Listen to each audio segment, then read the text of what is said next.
Golden State Media Concepts bring you Book Review Podcast, a haven for bookworms of all ages and the widest genres, from mystery to memoirs, romance to comedy, fantasy to sci-fi. If you love to read, this is a podcast for you. It's the Golden State Media Concepts Book Review Podcast.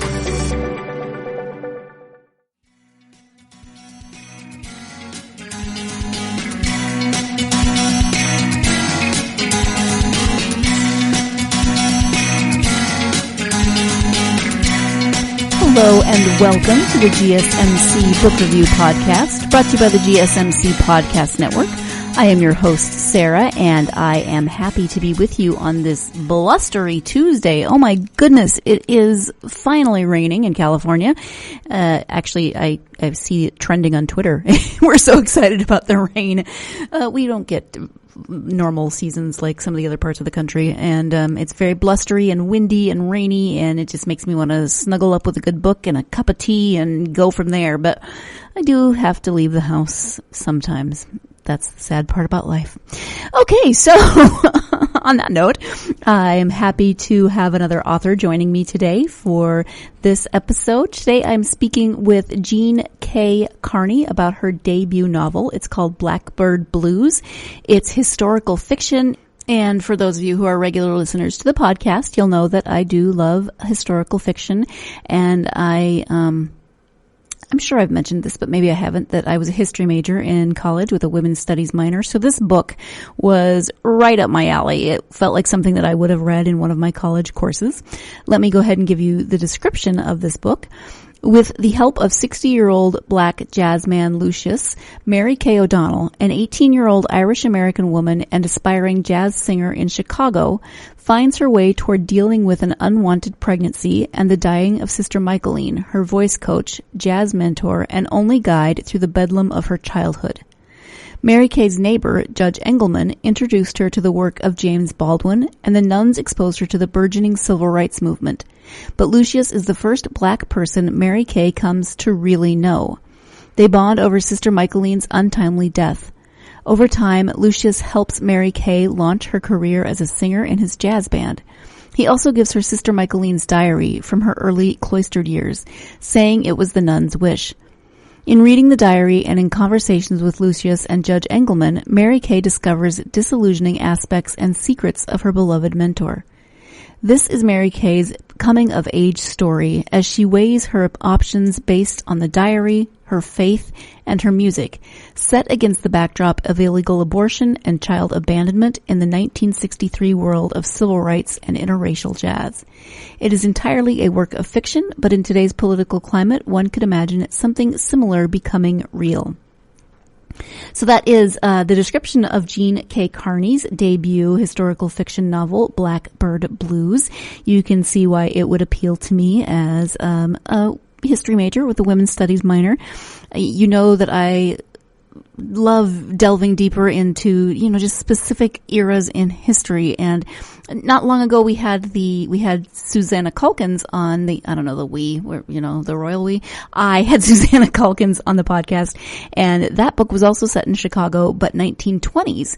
Very different setting. So I love seeing different aspects of the same city, but different time frames, different perspectives, etc.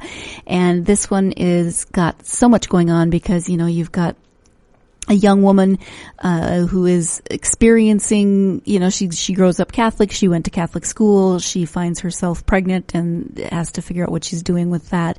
And is she getting married? Is she going to have an abortion, which is illegal at this time? What does that look like? She had planned to go into the convent, and then she finds out this news, then her mentor dies. You've got the civil rights movement, you have Mary Kay's relationship with Lucius, and, learning to navigate this world that Jean talks about how jazz was interracial, was fairly integrated since the 20s, but that was not the case for larger society. So just a really interesting look at not only Mary Kay's growth and her her journey through this difficult time of her life, trying to figure things out. I mean, 18 is hard enough without all of the other things that Mary Kay has to deal with. And she's helped by Sister Michaeline, maybe not in the ways that she thought she would be, as she reads through her diary and learns more about this woman that she really did see as a mentor and put up on a pedestal to a certain extent. She develops a relationship with Lucius and his son Benny, and he's not mentioned in the blurb, but Jean will talk about Benny a little bit in the interview. So Mary Kay learns a lot about not only what it means to be African American during this time period, but to be African American male and incarcerated in Benny's case.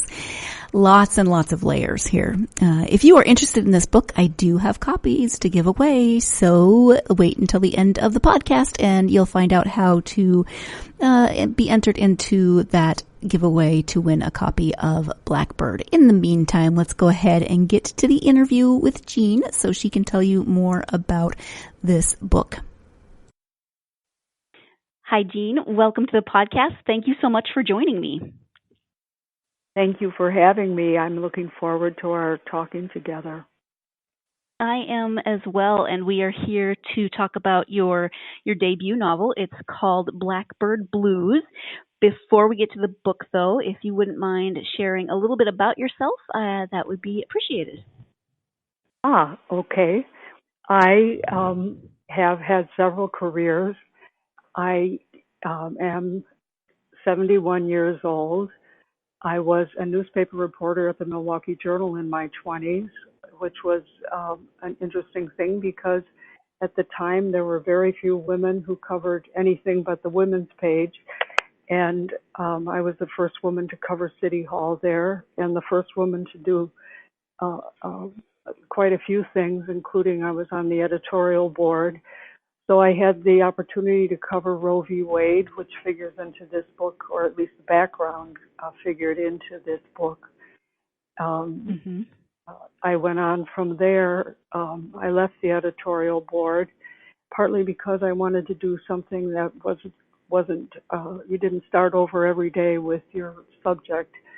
And I went to the University of Chicago and got a PhD in human development.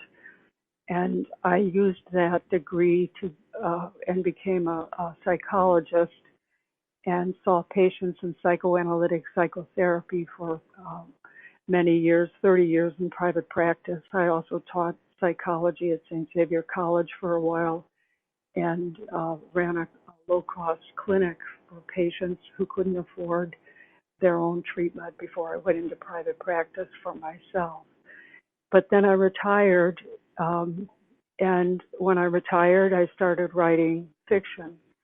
And the fiction just kind of grew and grew.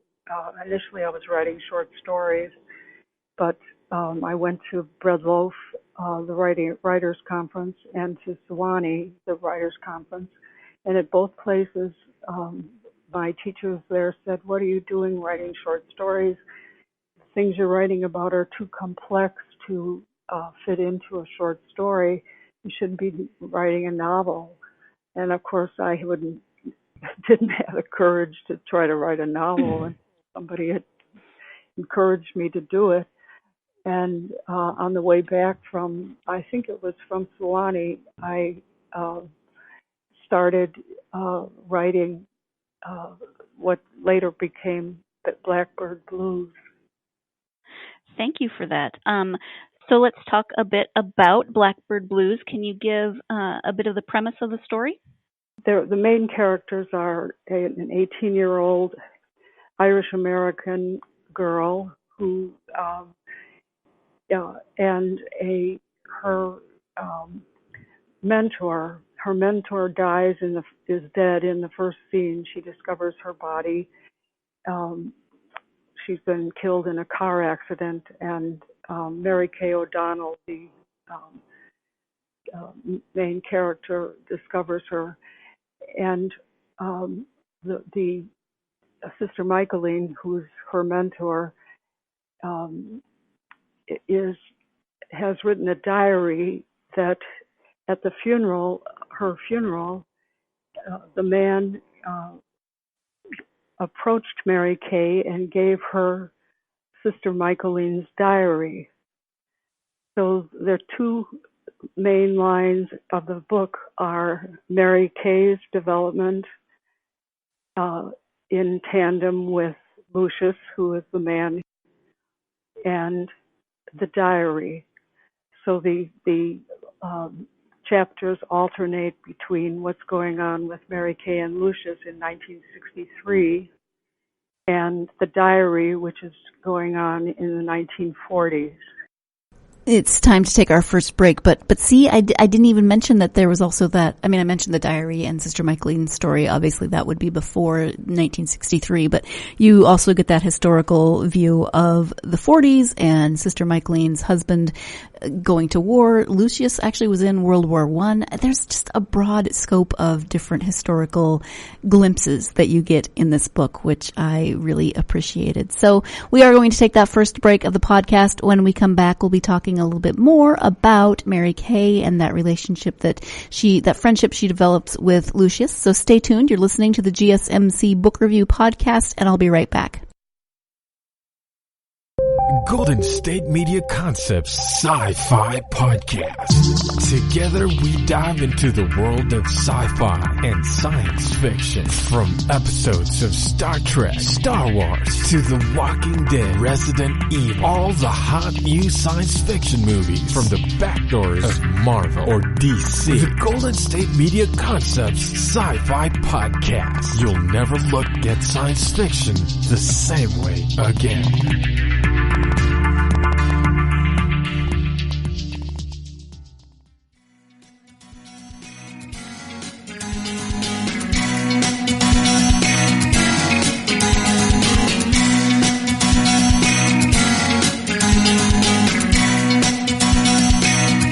Welcome back to the GSMC Book Review Podcast. I am speaking today with Jean K. Carney about her debut novel, Blackbird Blues. Before the break, she was talking about Mary Kay and Lucius and the relationship that they develop. So let's go ahead and get back to that interview. And Mary Kay and Lucius have an interesting relationship in that, you know, they have the generational difference. They have they're different racially. Which might seem somewhat odd at any time, but this is 1963. Can you talk a little bit about writing a historically accurate relationship between the two of them in a time that was very fraught with tension as the civil rights movement was getting going? Well, this is the civil rights movement, and of course the civil rights movement is one of the main characters in the book. Lucius is an unusual man. His parents came up in the Great Migration from the South, and a very open-minded man, and he was in a jazz man. So he and Sister Michaeline had been in a jazz band with Sister Michaeline's husband at the time. And so he was very much involved in the jazz scene in Chicago in the 30s was very interracial.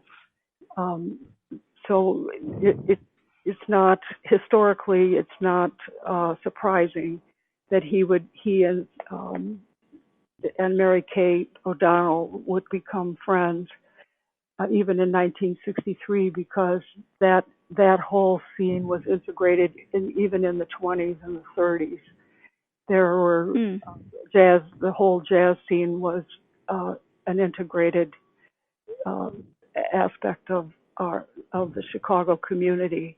It's quite an interesting thing. And one of the fun things about writing this book, I knew a lot about the civil rights movement because I lived through it. As I said, I'm 71 years old, and so I marched and did the things that we did to try to be part of that. But also, I really had a wonderful time reading about, for example, the Carl Sandburg's Chicago Race Riot book. because when Lucius comes back from he was in World War One, because he's lots older than Mary Kay, but when he comes back from World War One, in World War One, African Americans couldn't serve. What they served, they served in World War One, but they could not serve with white Americans in our military. What they did was they served under French command. So when they came back, the Chicago race riots were right after they came back from World War One, and that was part of what made those race riots so incendiary. And it's memorialized in Carl Sandburg's absolutely magnificent book called The Chicago Race Riots.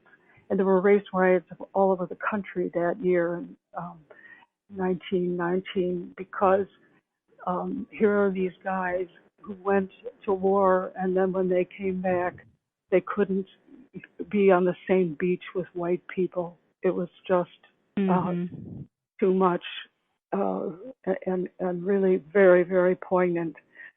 So that comes out in the book, and that kind of research was just very, not only interesting, but very moving for me to do. So I did a lot of research on that sort of thing. I also did a lot of research on the subject of abortion. The story of Jane, the legendary underground feminist abortion service, that also took place in Chicago, and that's a book. It's a book by Laura Kaplan, and that is a book everybody should read, because before Roe v. Wade was passed, I mean, I think a lot of young people, when I was writing the book, I discovered that a lot of young people don't know that abortion ever was illegal. They don't know how many women died of illegal abortions, and what a big shift it was when Roe v. Wade was passed. But before Roe v. Wade was passed, there were underground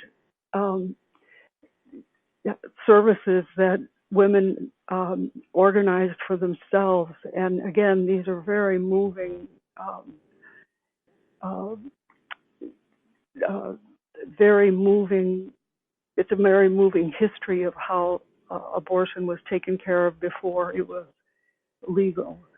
And of course, when right now abortion is being, in many states, abortion rights are being cut back, and there's even some talk that it could be, Roe v. Wade could be repealed again. So I think that my book is timely, although when I began to write it, there was no such talk of that, because it took me 9 years to write the book, including revisions. I mean, anyone who has written a book, a novel, even a novel, knows that there are many revisions that go into a book, especially one that's complicated, that covers the history, that spans as much history as this book does, because this book covers the 40s and then all the way through the 60s, with the main part of it being in 1963. Yeah, it's a really interesting period in history, and you've got not only you've got the difference in race and age, but then you throw in the abortion issue, but also the fact that Mary Kay is Catholic, and so you've got the religious aspects of her story. What about Mary Kay do you think will resonate with readers? Oh, I think that many, many readers will identify with the fact that here she is, on the cusp of adulthood, having finished high school, ready to figure out what she wants to do with her life. And she has some ideas, and initially she thought maybe she would go to the convent herself. And then she decided, no, she wants to be a jazz singer. The reason that she was so involved with Sister Michaeline is that Sister Michaeline was a jazz singer in her youth and was teaching her jazz. And she decided she wanted to be a jazz singer, and but her parents weren't.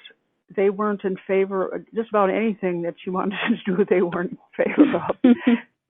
Right. It wasn't their idea. It wasn't what she should be doing. And Well, yeah, and she's the oldest of 7 children, so there's that aspect of, her life and her relationship with her parents. and she doesn't want to just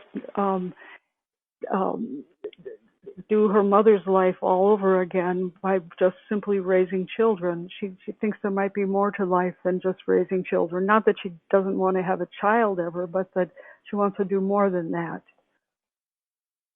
Time to take our second break of the podcast. When we come back, more about what Jean was just speaking of in terms of the choices or maybe lack thereof that Mary Kay felt that she had as a young woman in 1963. So stay tuned. You're listening to the GSMC Book Review Podcast, and I'll be right back. Tired of searching the vast jungle of podcasts? Now listen close and hear this out.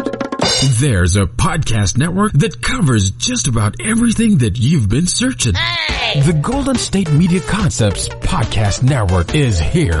Nothing less than a podcast bliss with endless hours of podcast coverage. From news, sports, music, fashion, cooking, entertainment, fantasy, football, and so much more. So stop lurking around and go straight out to the Golden State Media Concepts Podcast Network. Guaranteed to fill that podcast itch. Whatever it may be. Visit us at www.gsmcpodcast.com. Follow us on Facebook and Twitter, and download us on iTunes, SoundCloud, and Google Play.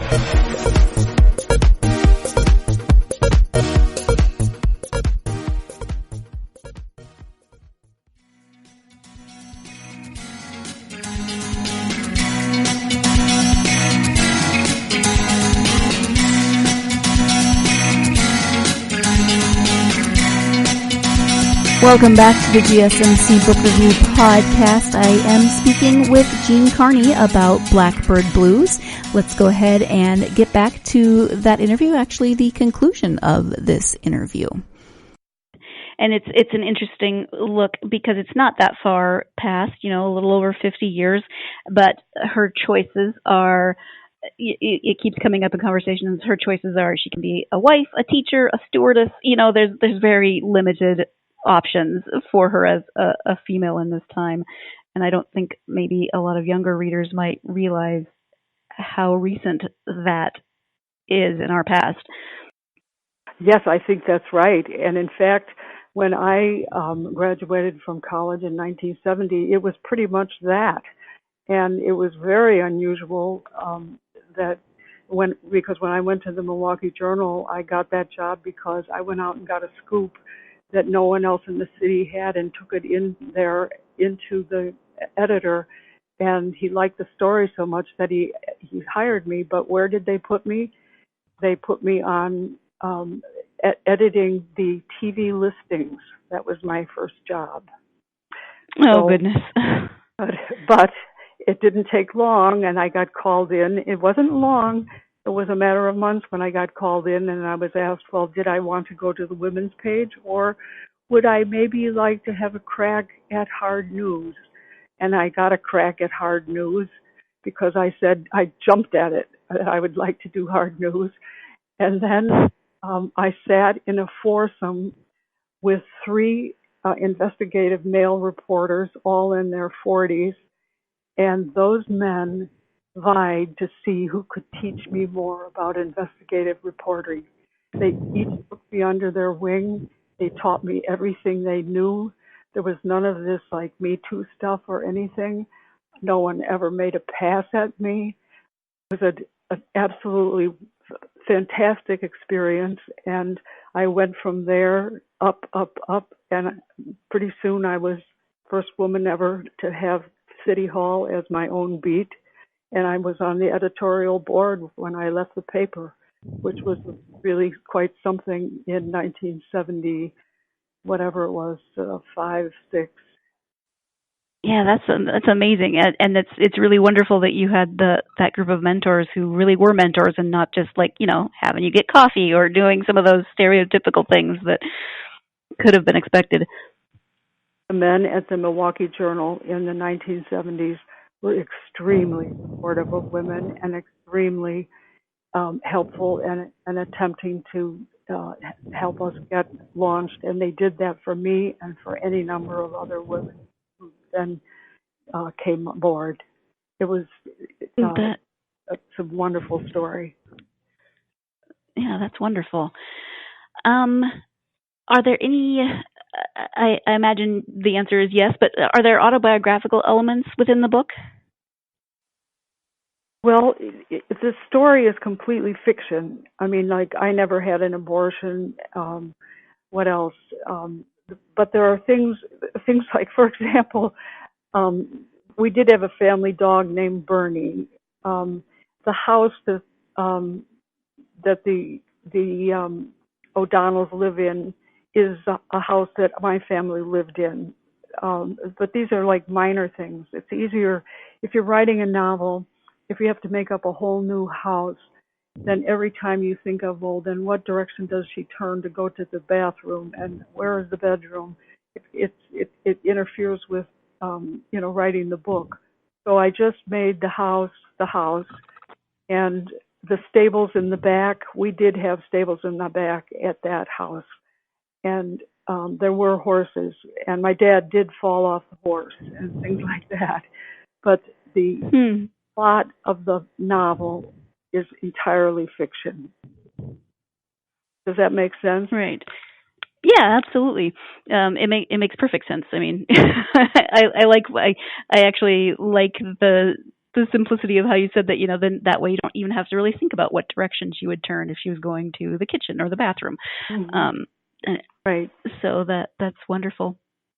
How do you think the relationships that Mary Kay has in the book with Lucius and Sister Michaeline, but more Sister Michaeline actually after her death, how do both of those relationships influence her in her journey or in this story?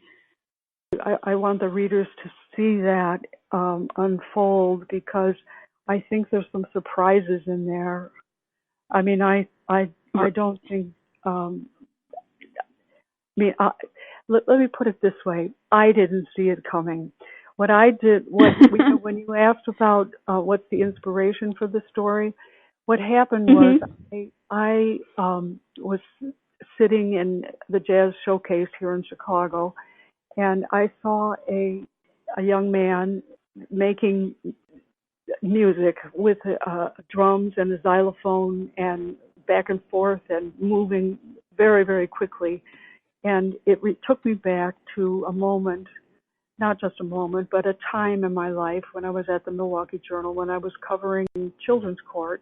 And there was a boy who would sit in the children's home because and make music by moving his hands over the grit on the floor and the grit on the table. And he was in there because he had, at the end of the school day, he had walked up and picked up his teacher and turned her over and smashed her head in the wastebasket and snapped her neck and killed her. There was nobody who came to his hearing at children's court except for the public defender and me, and no one who ever came to see him in the children's court to visit him, ever. So I made it my business to come. I was a reporter for children's court at the time. It was my first beat at the paper.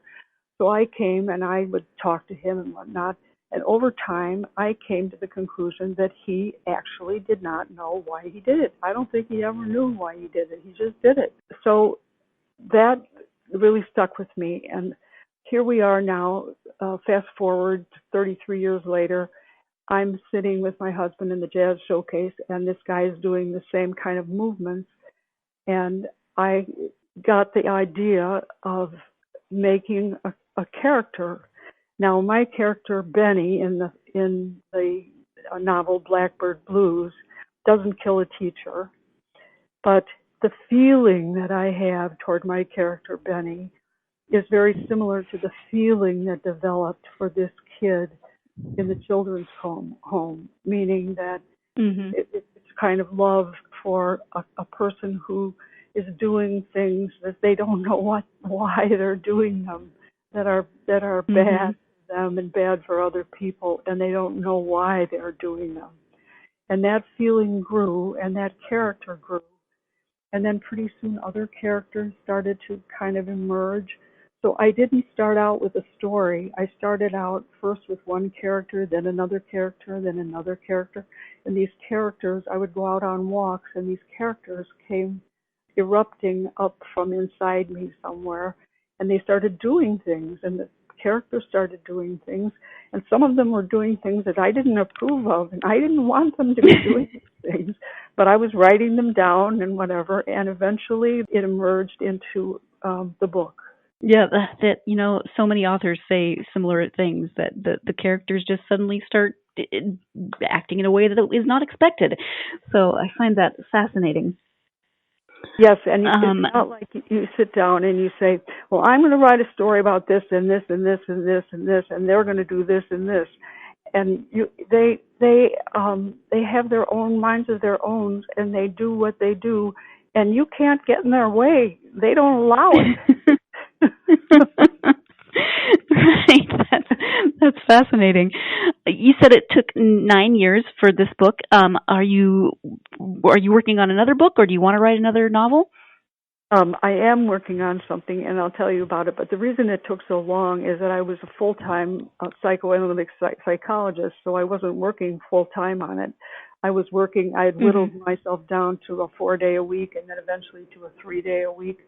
And and then I had, and the revisions, and I had a wonderful editor, Joey McGarvey, who's just a splendid editor and helped me tremendously with this book. I want to tell everybody that, because if she's available, she's sensational. In terms of what I'm working on now, is completely different. It's nonfiction. And it's going to be a story of about my work with a boy whose parents were told when he was 5 years old that he had a learning disability that was so severe that he would never go to high school. And we worked together, myself and this boy, for many, many, many years. And he now has 3 degrees from Harvard and a thriving business, and which involves helping kids get into colleges and figure out what they want to do with their lives. But I invented a system that helped him deal with these disabilities that is an original approach, and I think that I would like to share that, because I think a lot of other people would profit from it. That's amazing. Wow, thank you for that. Do you have, from your own experience, because you've been writing for a long time, you were a journalist, and then I'm sure you wrote in your career as a psychologist. So do you have advice for aspiring authors who may want to write a novel or even nonfiction, as your second book is? Yeah, I do, actually. Write what you know. Write what you know, and write what you're afraid to write. Write what you're worried that people will be all upset about, and just keep writing it. And revise and revise and revise and revise. Thank you. And then when you take the time to read for yourself, what are your favorite authors or genres? Oh, I really do have. I mean, in terms of the classics, I love Tolstoy. I love Anna Karenina. I go back to that all the time. I also love War and Peace, but my favorite is Anna Karenina. I love Lolita, Vladimir Nabokov's Lolita. I love Ralph Ellison's Invisible Man. I love 1984, and everybody should be rereading that now in this climate. I also love Elizabeth Strout, Anything is Possible. My Name is Lucy Barton. I love Paulette Giles, News of the World. It's a fabulous book. You don't hear a lot about it, but it's a slim little volume. It's super. And I love Anthony Doerr's All the Light We Cannot See. I read all the time, although I have to say that when I was writing Blackbird Blues, I wasn't reading anything like what I normally read. There's another author I want to mention, Pat Barker. She has a series of books, The Ghost Road, The Eye in the Door, Regeneration. She's out of this world. They're slim little books, but they're super. Thank you so much for sharing that. I appreciate it. I know you have a website, so if you can tell people where to find your website and if you're on any kinds of social media. Well, my website is Jean K. Carney, JeanKcarney.com. My husband has links on the website to all my events and the reviews and things that are coming up and blogs and all of that. Okay. Well, Jean, we've talked about a number of different things today, but is there anything that we haven't covered that you wanted to bring up about Blackbird Blues or writing in general? Somebody who really helped me, I think I should talk about, and that's Ken Warren is a professor at the University of Chicago. He's a professor of African American studies. And one of the things that I was concerned about is that I have the characters of Lucius and Benny are African American men.